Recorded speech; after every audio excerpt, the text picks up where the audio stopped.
So, is the Caribbean now actually too dangerous to visit? The latest travel warnings from the United States is causing fear and panic in the region because first it was Haiti, then Jamaica, and now the US has just slapped a new travel warning on Trinidad and Tobago, telling Americans to reconsider travel because of crime, kidnapping, and get this, terrorism. Meanwhile, spring breakers are flying to Miami, where parts of that city have a higher murder rate than Port of Spain. But nobody is issuing a level 3 warning for the entire Florida, are they? Because these travel advisories are killing our tourism industry. And for what? For clicks? For politics?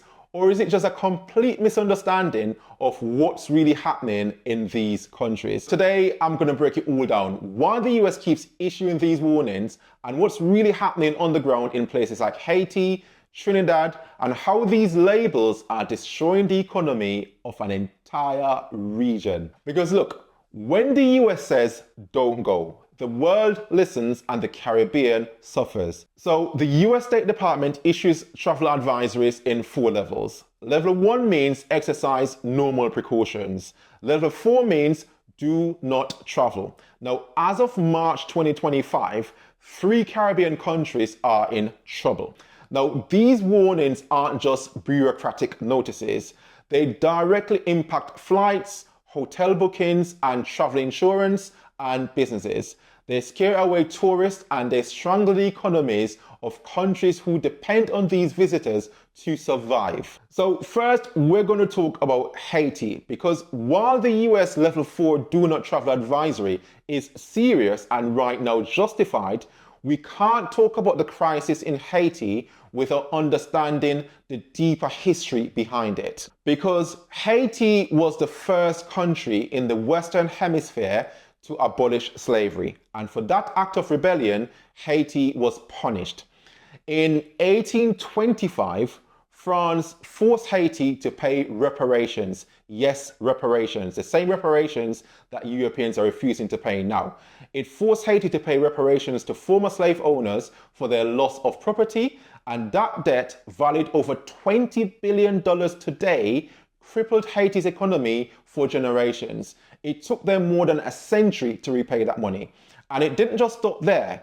The US occupation, the Cold War politics, foreign interference, and a parade of corrupt leaders, many of who were backed by international powers, have left deep scars on that country. It's just really, really sad to see. Now, that said, the current situation in Haiti is heartbreaking because gangs control about 80% of Port-au-Prince.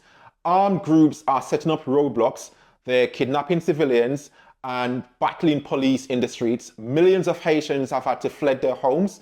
Hospitals have been closed down, and even aid organizations are pulling out. It's quite frankly a humanitarian disaster. Now, the US warning to avoid all travel is completely understandable. Right now, it's just not safe, not for tourists and not even for many Haitians. But it's also important to recognize the root causes of this chaos and not just reduce Haiti to a place of danger and dysfunction. But yet, despite all the chaos that's happening as well, there's still Haitians fighting to bring peace to their communities, risking their lives to take care of their neighbors and hoping for a better future. They deserve support, they do not deserve isolation. Now, let's look at what's happening in Trinidad and Tobago, the latest Caribbean nation to be hit with a level 3 travel advisory. The advisory cites rising crime, gang violence, and potential risk of terrorism. Now, Trinidad recently declared a state of emergency. The military has been deployed, police have been granted powers to search homes without a warrant and detain suspects without bail. These are serious measures for a country that is more known for carnival than conflict. And yes, there has been an increase in violent crime, particularly around gang-related incidents and robberies. Some areas of Port of Spain are considered dangerous, and tourists do need to be cautious. Nobody is denying that. But let's be honest, this isn't the entire country, and it's not like American cities do not face similar issues. You're more likely to get shot in parts of Chicago and Baltimore than you are in Tobago. But do these cities get slapped with international travel warnings? No, they do not. And this is where the double standard becomes clear.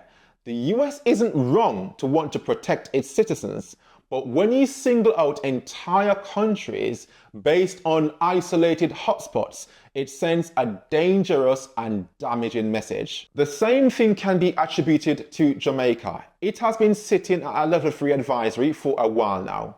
The warning points to violent crime, particularly in Kingston, Montego Bay and Spanish Town. And yes, I'm the first to say Jamaica does have a crime problem, but most of it is gang related and very far from tourist resorts. Here is what the advisory doesn't highlight. Millions of tourists, particularly from America, visit Jamaica every year, and the vast majority of them return home safely. They come to Jamaica and they enjoy the culture, the music, the food, and the people. Why isn't the travel advisory highlighting that? Why are we painting the picture as if the entire country is a war zone?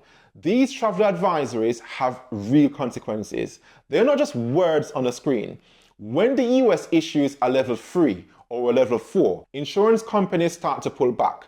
Tour companies cancel packages and airlines reduce flights. And travelers, which we understand, look for a holiday somewhere else. Tourism is the lifeblood of many Caribbean economies, and in some countries it accounts for more than 30% of their GDP.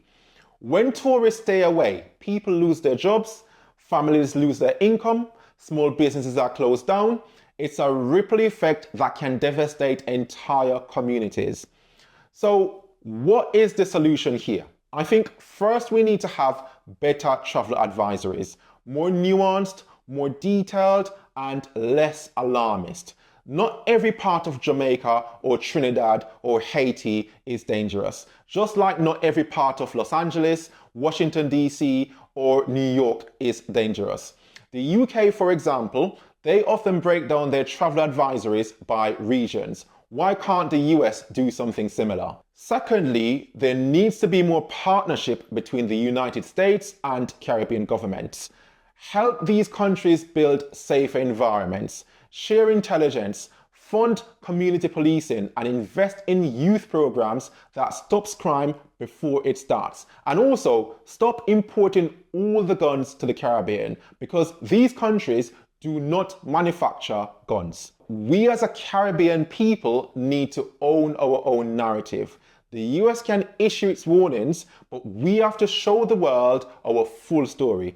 The beauty of the Caribbean, the resilience of the Caribbean, the culture of the Caribbean, and yes, our ability to make visitors feel welcome and safe. Because the truth is, there is danger everywhere in the world, but there's also joy, hospitality, and life in the Caribbean that you can't find anywhere else. So before you cancel that vacation because of a simple headline, ask yourself this: would you stop visiting New York because somebody got robbed in Brooklyn?